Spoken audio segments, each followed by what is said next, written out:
하나님, 이제 예배 순서에 따라 이 어린 종 준비된 말씀 이렇게 전하려고 합니다. 증거되는 귀한 말씀이 울리는 꽹과리가 되지 않고 연설이 되지 않고 웅변이 되지 않고 생명의 떡을 뗄 수 있는 복된 말씀으로 하나님 좌정하여 주시옵시고 기름 부어 주옵소서. 예수님의 이름으로 기도 올리옵나이다. 아멘. 우리가 오늘 봉독한 말씀은 유다서예요. 유다서의 저자가 누군가? 예수님을 팔아먹은 가룟 유다가 아니에요. 오늘 본문의 저자는 야고보의 형제, 그러니까 야고보의 동생 유다입니다. 성경에는 이 야고보라고 하는 이름이 참 많이 나옵니다. 어떨 때는 헷갈릴 정도예요. 어느 정도인가 하면은 예수님의 제자 12명 속에 야고보가 2명이 나와요. 한 명은 요한의 형제 야고보. 그래서 한 가정에서 지금 12제자 중에 2 자녀가 지금 사도가 된 것이에요.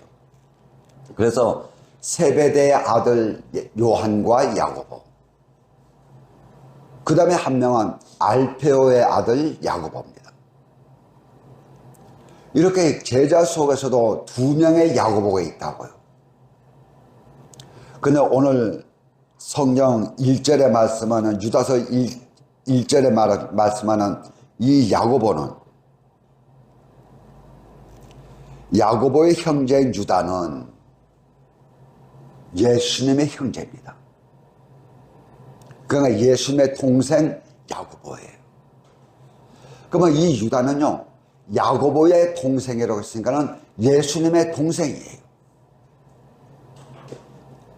이 예수님의 동생 야고보와 유다가 신약성경에 야고보서를 기록했고 오늘 본문에 유다서를 기록한 것입니다.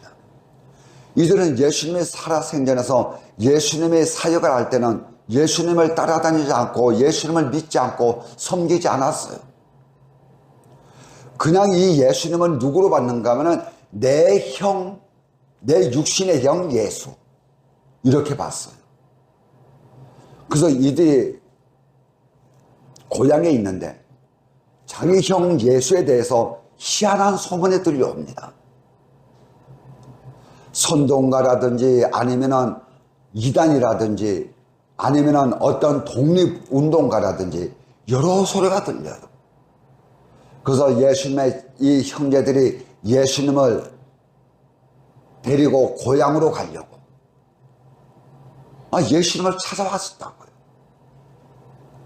이러한 야고보와 유다가 예수님의 고난의 죽음을 보고 또한 부활하는 그 모습을 보고 그런가 하면 그 영광스러운 옷을 입고 승천하시는 그 모습을 보고 그때부터 성령의 인도함을 받으면서 신실한 하나님의 종이 되는 것입니다.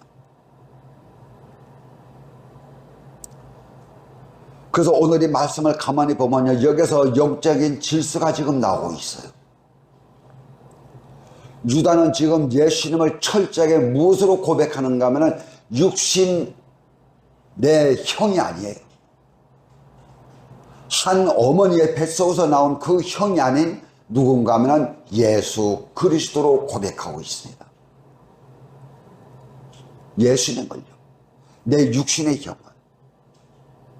그런가 하면 자기 위의 형인 이 야고보를 뭐라고 고백하는가 하면 하나님의 종이라고 그렇게 호칭하고 있어요.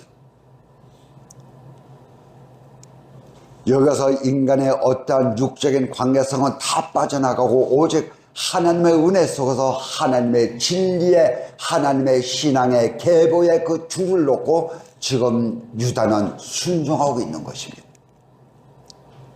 한번 생각해 보세요. 내 형을 내 구주라, 내 하나님이라, 내 생명이라고 고백할 수 있을까요? 이것은 엄청난 사건입니다. 내 형인데, 어릴 때 같이 뛰어놀고 같이 밥 먹고 했던 내 형인데, 그 형을 지금 유다는 뭐라고 합니까? 예수 그리스도라고 고백하는 것입니다. 자기의 형 야고보를 뭐라고 부르나요? 예수 그리스도의 종 야고보, 그렇게 고백하고 있어요.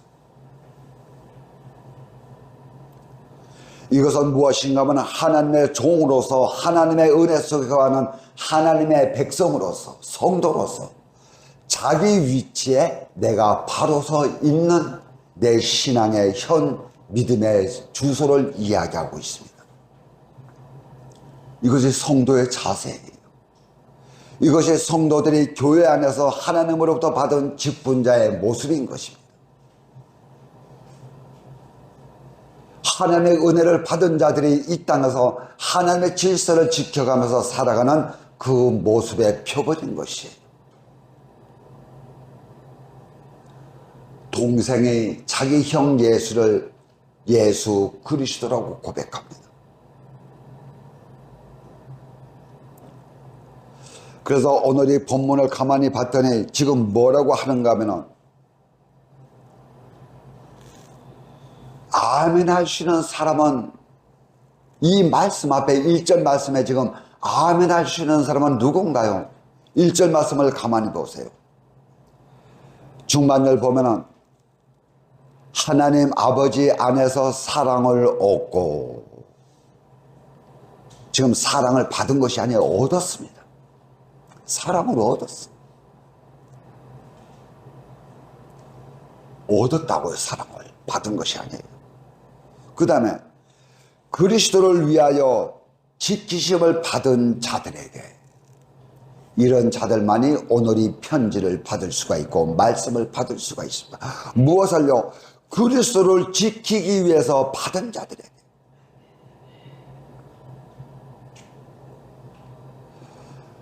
그러니까 우리 하나님 앞에서 하나님의 은혜와 사랑과 하나님의 긍휼과 하나님의 귀하신 은총을 우리가 받은 것은, 얻은 것은 무엇을 위해서요?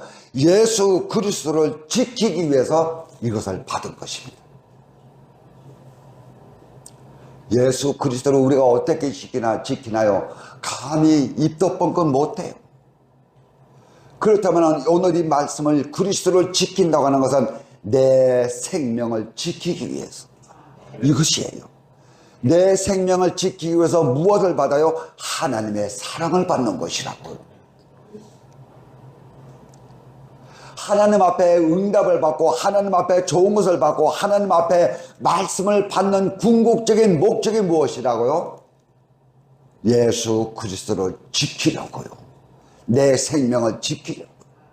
내가 응답받아서 이 땅에서 배부르고 등따시게 살고 사람들 앞에 존경받는 그러한 삶을 살아가기 위해서 우리가 하나님의 은혜를 받는 것이 아니고요. 내 속에 예수 생명 지키려고. 지금 이것을 유다는 펼쳐놓고 이제 말씀을 열어가기 시작하는 것입니다. 근데 사람들은 이것을 잘못 생각해요. 하나님의 은혜를 받는 것이 목적이 아니에요. 이것은 수단과 방법이라고요. 이 하나님의 은혜를 받는 것은 수단이고 방법이고 과정이라고요. 궁극적이고 최종적인 목적은 무엇이에요? 예수 그리스도의 생명을 지키는 것입니다. 이것 때문에 우리는 하나님의 은혜 속에 거하는 것이라고요.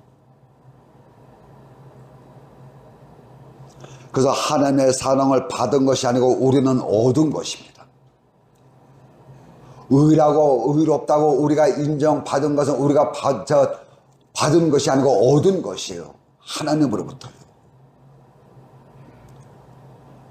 그런데 이 속에서 이단자들이 지금 교회 속에 들어옵니다. 미혹하는 선생들이 지금 교회 안에 들어와요. 미혹하는 자들이 어디 들어와요? 존재론처럼 교회 안에 들어오는 것이고, 이것이 영의 이치로는 이단자들이 내 심령 속에 들어오는 것입니다. 이것이 눈에 보이게 들어온다면 우리가 얼마든지 막아내고 도망갈 수 있지만 그렇게 할 수가 없어요. 아주 자연스럽게 내 마음을 아주 움직이면서 그렇게 들어오는 것입니다. 그러한 자들에게 믿음을 지키고 믿음을 수호하고 내 속에 예수 생명을 빼앗기지 않도록 하기 위해서, 그렇다면 이단자들은 우리가 눈에 보이는 것들이에요. 신천지라든지 여호와 증인이라든지 우리는 다 합니다. 참 요즘은 신천지 속에 있는 자들이 옛날에는 고백을 안 했는데 요즘에 이들이 아주 당당하게 고백을 하더니 자기들의 소속을 이야기하더라고요. 신천지에서 나왔습니다.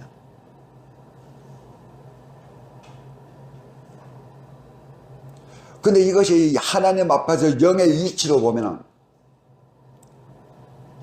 하나님의 관계성을 쉽게 말하면 끊어 놓는 것이 이단이라 이렇게 말하죠. 자, 이것도 참 깨어있는 자들이에요. 그러나 진정한 이단은 무엇인가 하면 하나님의 중심, 하나님의 그 마음에서, 그러니까 하나님의 적중성에서 멀어지게 하는 것이 최고 이단인 것입니다. 하나님의 그 본질을 떠나도록 하는 것이, 하나님의 그 적중성을 자꾸 억울하게 하는 것입니다. 하나님은 A가 맞다고 하는데 자꾸 이들은 B가 맞다고 자꾸 설득을 시키고 있는 것이에요. 하나님은 이것이라고 하는데 이 다른 것들은 이것이 아니고 이것이 옳다고 우리를 설득하고 있는 것입니다. 그래서 하늘로 향해야 될 우리의 심령과 내 중심을 자꾸 어디로 끌고 가는가 하면 세상으로 끌고 갑니다. 땅으로 끌고 가는 것이에요. 그래서 우리의 소원과 목적, 궁극적인 삶의 목적을 어디로 끌고 가요? 땅으로 끌고 갑니다. 이렇게 되면 우리는 예수 그리스도의 생명을 지켜낼 수 있는 능력을 상실하게 됩니다. 예수의 생명을 지키는 것은 우리가 눈에 보이는 힘과 육과 혈 가지고 지키는 것이 아니고 하나님의 영, 하나님의 거룩성, 하나님의 온전성으로 지켜나가는 것입니다. 그래서 기독교에서는 기독교 교회 안에 제도를 합리화시킵니다. 교회 안에 이 형식을 합리화시켜요. 성경을 읽고 이 속에 무엇을 썼는가요? 세상을 썩는 것입니다. 세상을 썩는 것이에요. 이것은 좋은 이야기고, 성경 속에 세상을 썩는다는 것은 좀 좋은 얘기예요. 뭐에다 뭐를 섞어? 세상에다가 하나님의 말씀을 섞어버리는 것입니다. 막 뒤죽박죽 섞어버리는 것이에요. 근데 나오는 것은 하나님의 말씀을 가지고 하기 때문에 하나님의 말씀같이 보이는 것입니다.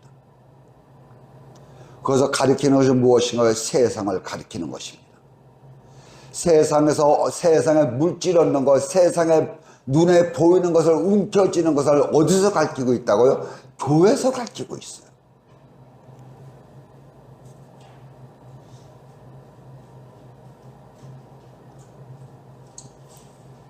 교회에서 돈 놓고 돈 먹는 거 뭐죠? 회사에다가 주식 투자하는 것도 가르치더라. 저는 그런 걸로 몰라요. 주식의 주자도 몰라요. 그래서 유다는요, 오늘 우리가 봉독한 5절 말씀에 뭐라고 했습니까? 너희가 본래 모든 사실을 알고 있으나 내가 너희로 다시 생각나게 하고자 다 알고 있는 것입니다. 오늘 이 말씀도, 제가 지금 드리는 말씀도 여러분은 다 알고 있어요. 처음 듣는 것이 아니에요. 근데 자꾸 우리는 이것을 까먹고 자꾸 잊어가고 있습니다. 그래서 이 유다는 지금 큰 덩어리로 세 개를 들어서 다시 하나님의 백성들의 기억나게 하려고 하거든. 무엇 때문에? 교회 속에, 우리 심령 속에 가만히 들어오는 거짓 선생들의 그 정신과 사상 때문에. 우리가 알고 있는 사실, 이것은 우리가 지금 새 덩어리로 말하는 유다가 말하고 있는 이 말씀은 모든 하나님의 백성들이라면 누구나 알고 있는 영적인 존재론적인 지식인 것입니다. 역사성을 가지고 있어요. 그래서 가장 먼저 말하는 것이 무엇인가 하면 이스라엘 백성들이 출애굽한 사건을 먼저 우리에게 소개하고 있습니다. 이 사건은 유대인들이라면요, 4,000년이 지난 지금 현재도 유대인들은 달달 외우고 있어요. 그 오랜 시간이 지났는데도 유대인들은요, 이것을요, 토시 하나 틀리지 않고 율법을 외우고 있고 이 사건을 너무너무 잘 알고 있습니다. 자기들의 조상들이 어떻게 살아왔는지를, 자기들의 조상들이 어떻게 살아오고 어떻게 하나님의 인도함을 받았는가를 이들은 너무 잘 알고 있습니다. 그런데 그 속에서 하나님의 의사성은 전부 상실하고 살아가고 있어요. 왜 하나님의 그 사건을 일으키고 자기의 조상들을 애굽으로 보내고 애굽에서 400년 동안 종살이 하도록 하고 다시 출애굽시켰는가? 여기에 대해서는 하나님의 의사성을 찾아가지 못하고 있습니다. 역사성은 잘 알고 있는데, 지식적으로는 잘 알고 있는데, 눈에 보는 존재성을 가지고는 너무너무 잘 알고 있는데 그 속에 흐르는 하나님의 의사성은 전혀 모르고 있는 것입니다. 그래서 지금 유다는 다시 너희를 기억나도록, 다시 생각할 수 있도록, 다시 초심으로 돌아올 수 있도록 지금 이 말씀을 허락하고 있는 것입니다. 이스라엘 백성들이 애굽에 있을 때에 하나님은 모세를 들어서 이스라엘 백성들을 이끌어냅니다. 근데 참 이스라엘 백성들의 그 마지막 때에 너무너무 자기들의 육신에 다가오는 그 어려움 때문에 얼마나 몸부림쳤는가, 거기에 대한 하나님의 응답이 모세를 지도자로 세우는 것이었어요. 그러니까 사람들은요, 아버지 앞에서 무릎 꿇고 뒹굴면서 응답해달라고 그렇게 몸부림치다가 정작 그 응답이 내 손에 만져지면 오히려 하나님을 대적하는 것입니다. 왜 대적합니까? 하나님의 응답이 내 마음에 들지 않거든요. 하나님의 응답의 방법이 내 방법에 합당하지 않거든요. 하나님께서 능력으로 이 애굽을 전부 다 멸하고 이 땅을 유대인에게 주든지 아니면 그 약속의 땅으로 가게 하든지 자기들을 강성하게 하든지 이것이 이들의 소원성이라고요. 그런데 하나님은 모세를 지도자로 세면서 이들을 출애굽시키는 것입니다. 처음에 모세가 나타났을 때 많은 자들이 모세를 환영했나요? 환영하지 않았어요. 모세를 너무너무 잘 알고 있기 때문에. 하나님께서는 이 애굽 땅에다가 10가지 재앙을 내립니다. 마지막에는 그 땅에 있는 가정들마다 장자가 죽는 마지막 재앙이 내립니다. 그때 하나님은 모세에게 뭐라고 하십니까? 너희의 백성은 양을 잡아서 양의 피를 문설주에 바르라. 그러면은 내 사자가 애굽을 심판할 때 그 양의 피가 발린 가정은 그냥 뛰어넘어가리라. 그러면 보세요. 이스라엘 백성들이 양의 피를 바르긴 발랐어요. 모세의 말 따라 양의 피를 문설주에 발랐는데 정말 100% 믿음을 갖고 양의 피를 바른 자들이 얼마나 될까요? 애굽 사람들도 지금 하나님께서 이 바로의 마음을 강팍하게 해놓으니까는 앞에서는 궁극적인 문제 앞에서는 고개를 숙였다가 그것이 지나가면은 다시 하나님을 대적하는데 이 속에서 유대인들이라고 크게 달랐을까요? 근데 하나님께서는 당신의 약속 때문에 문설주의 양의 피가 바른 가정은 뛰어넘습니다. 그 속에 그 사람들이 유대인들이 집구석에 들어앉아서 무슨 짓을 하든지 그거는 상관이 없어요. 오직 하나님의 약속 때문에. 그래요. 유대인들이 문설주에 피를 발라놓고 거룩하게 찬양하면서 천하기도 했을까요?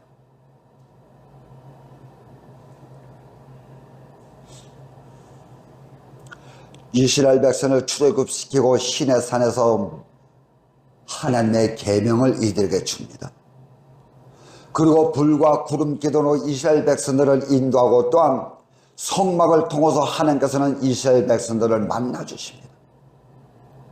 반석에서 물이 나게 해서 이스라엘 백성들의 목마름을 죽여줍니다.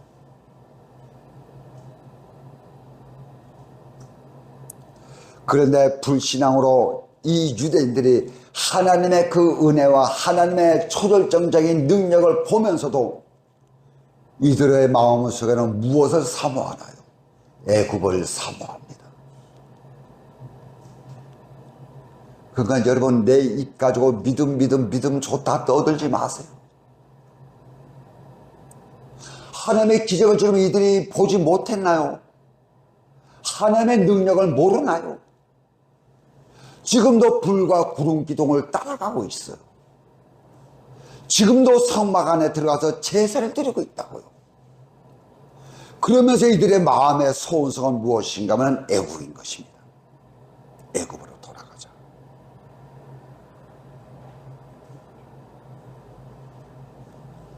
이 사건은 세월이 4,000년이 지금 흐른 이 시점에서도 변함이 없는 사건입니다. 누구든지 유대인이라면 부인할 수 없는 사건이에요.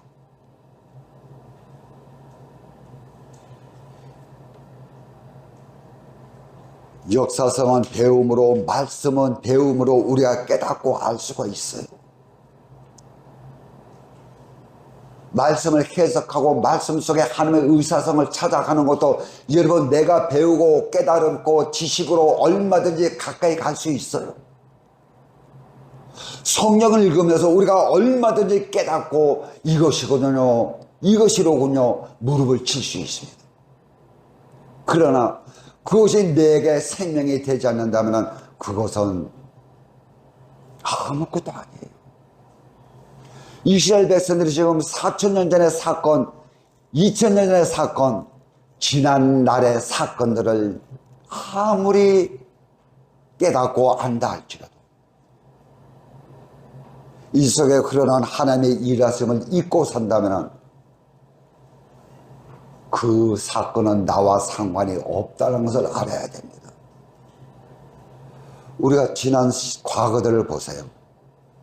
하나님의 이적이 없었나요? 지난 시간들을 보면 하나님의 인도하심이 없었나요? 어떤 때는 길 가다가도 부들부들 떨면서 아버지 감사합니다, 그런 시간들이 없었나요? 그런데 내 신앙은 제자리 걸음인 것입니다.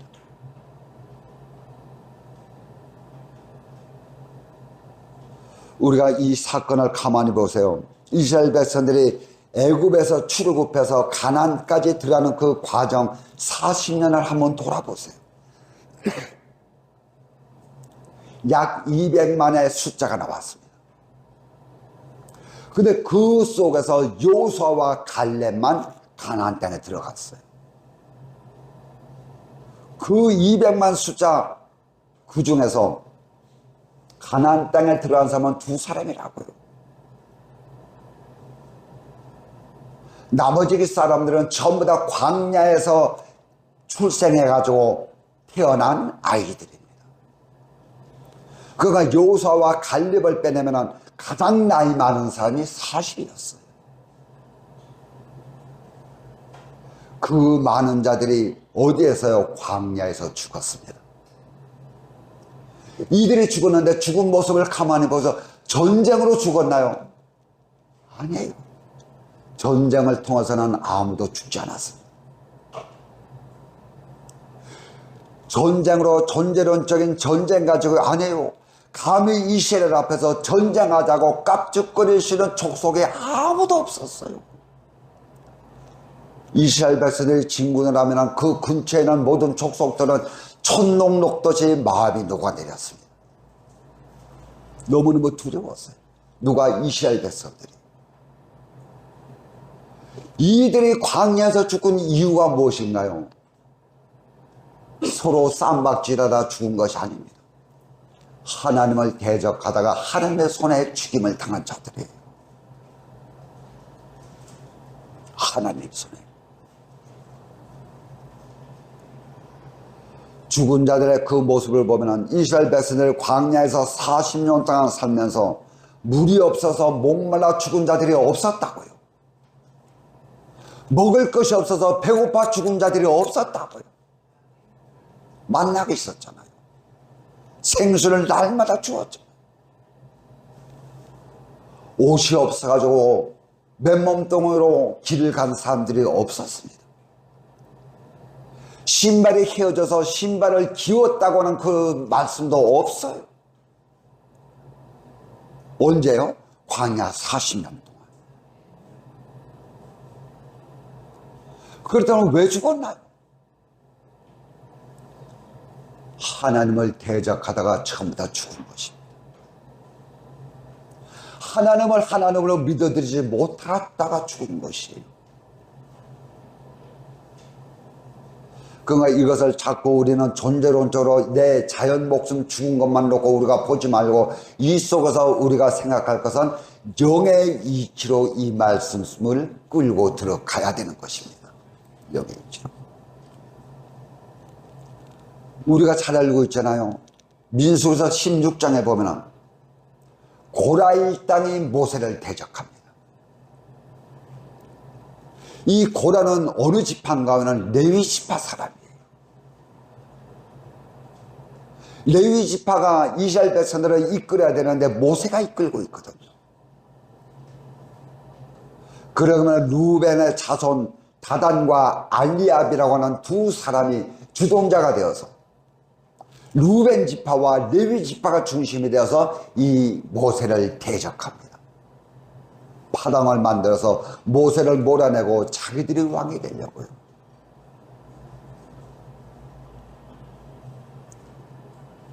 그때 하나님께서는 향로를 들고 아버지 앞에 섰다가 고라 일당은 땅이 갈라지면서 매장할 필요도 없었어요. 그냥 하나님이 땅이 그들을 삼켜버리고 맙니다. 땅이 그들을 삼키는 것이에요. 세상이 그들을 삼키는 것입니다. 묘를 만들 필요도 없게 되어버렸어요. 그리고 연병으로 죽은 자들이 14,700명이 죽었습니다. 그렇게 죽었어요.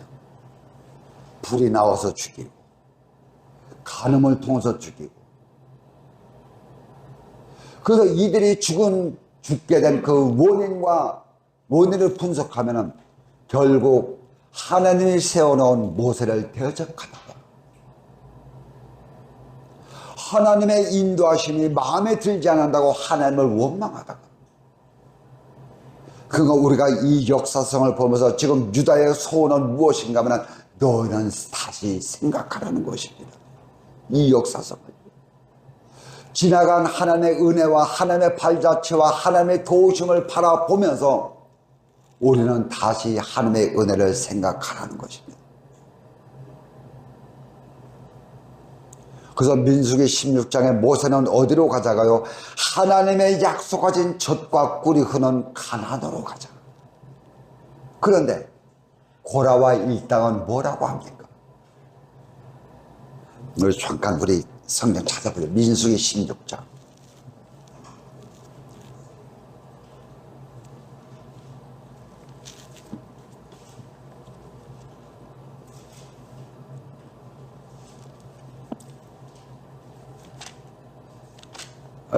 내가 못 찾고 있네. 여기서는 이들은 어디를 가지고 젖과 꿀이 흐르는 곳이라고 하죠.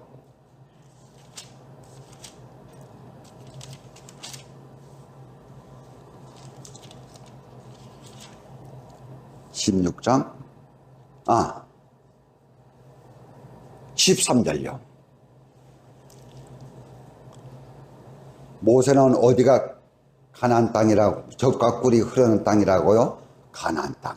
이곳으로 가자는 것입니다. 근데 13절에 보면 이들에게 있어서 젖과 꿀이 흐르는 땅이 어느 땅인가요? 13절 말씀 보면 지금 민수기 16장 13절에 내가 우리를 젖과 꿀이 흐르는 땅에서 이끌어내어 광야에서 죽이려 함이 어찌 작은 일이기에. 이들에게 있어서 젖과 꿀이 흐르는 가나안 땅이 어디라고요? 애굽이에요. 모세는요, 젖과 꿀이 흐르는 땅이 어디라고요? 가나안 땅인데, 가나안으로 가자.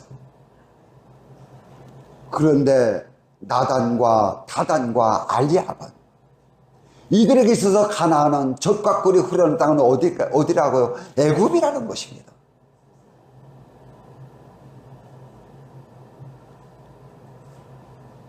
저와 여러분에게 있어서 젖과 꿀이 흐르는 땅은 어딘가요?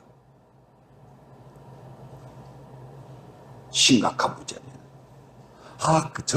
천국 가나안 땅이라고요? 우리가 솔직함을 고백해 보세요. 내게 있어서 젖과 꿀이 흐르는 땅은 어느 땅인가?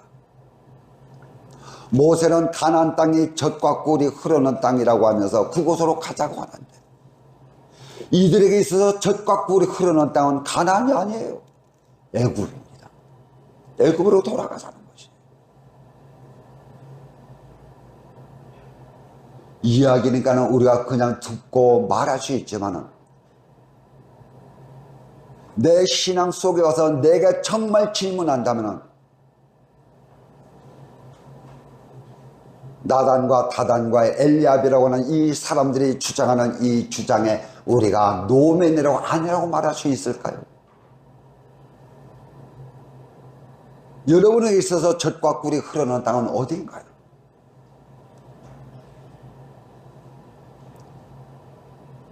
돈 많이 버는 직장인가요? 사업장인가요?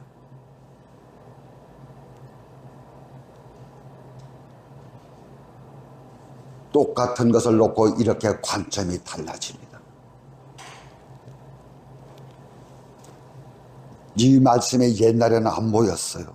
근데 말씀을 준비하면서 이 말씀을 접하는데, 이들에게 있어서 젖과 꿀이 흐르는 땅은 애굽이었구나.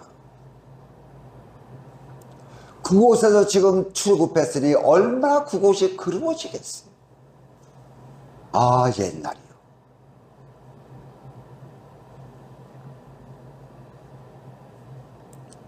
모세는 영원한 하나님의 나라를 목적하고 말하고 가르치고 가자고 하는데,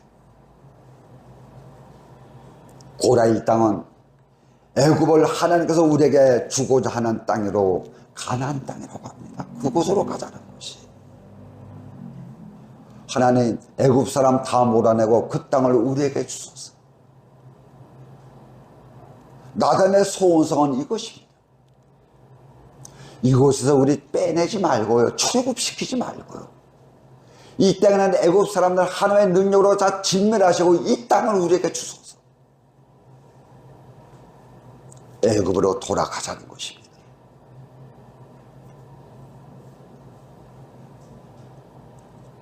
그런가?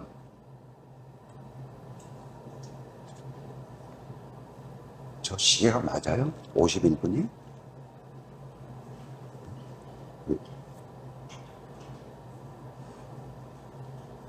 그런가 하면은 민수기 22장에 보면은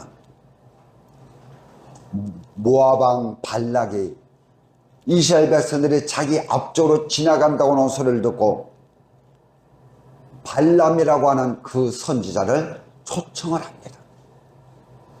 그래서 발람 선지자를 초청해가지고 부흥회를 하는 것이에요. 부흥의 목적은 무엇인가 하면 이스라엘을 저주하는 것입니다. 근데 민수기 22장에 보면은 이 발람의 고향이 어딘가 하면은 강변 부돌 땅입니다. 부돌이라고 하는 그 이름 지명이 어디에 있는가 하면 유브라데스 강가에 있어요. 유브라데스 강가에 이 발람이 있다고 하는 것은 우리가 영적인 의미로는 무엇을 가르쳐 주는가 하면 유브라데스 강이 마르지 않도록 물이 흘러서 경계선을 이루도록 그것을 지켜나갈 사명이 발람에게는 있습니다. 유브라데스 강이 마르면 어떻게 됩니까? 바벨론과 이스라엘 백성이 뒤섞여 가지고 경계선이 없어져요. 어디가 이스라엘이고 어디가 세상 바벨론인가 경계선이 없어집니다. 그 경계선을 긋는 것이 유브라데스 강인 것이에요. 부돌 땅이 바로 그 강가에 있습니다. 그 강가에는 이 발람을 돈 가지고 매수해서 끌고 와서 지금 부회를 하는 것이에요.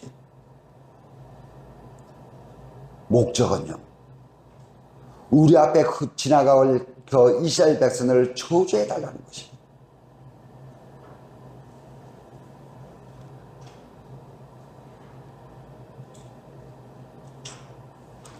유브라데스 강이 마르면 안 돼요. 물이 흐르게 해야 됩니다. 이것이 우리 영적인 신앙의 이치예요. 이 강이 마르면 어떻게 된다고요? 교회인지 세상인지 구분이 안 돼요. 예수쟁인지 불신자인지 구분이 안 됩니다. 바벨론이 그냥 애굽에 이스라엘 땅에 들어오고 이스라엘 백성들이 이 바벨론 땅에 들어가도 누가 누군지 구분이 안 됩니다. 아, 이것은 이스라엘 땅이구나. 이것은 세상 바벨론이구나. 그것을 마르지 않도록 해야 될 사명이 있는 자가 발람 선지라고 해요. 그네 두온의 눈이 얻어서 지금 부흥회를 쫓아갔어요. 발락의 초청에 의해서.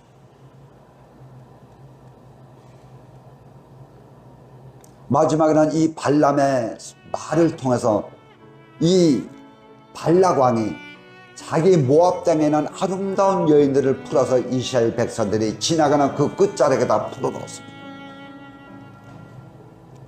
이스라엘의 남정네들은 이 아름다운 여인들을 보고 전부 자기 장막으로 다 초청을 하는 것이에요.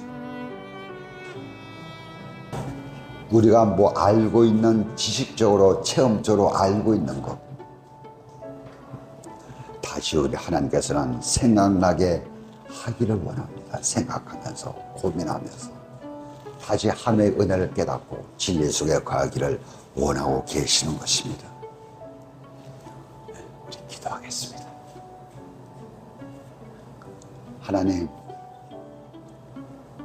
부지 중에 하나님, 이렇게 말씀을 전했습니다. 하나님, 이 속에서 하나님의 감화 감동이 넘쳐나게 하옵시고 하나님의 거룩성이 온전으로 드러날 수 있도록 하나님께서 축복하여 주옵소서.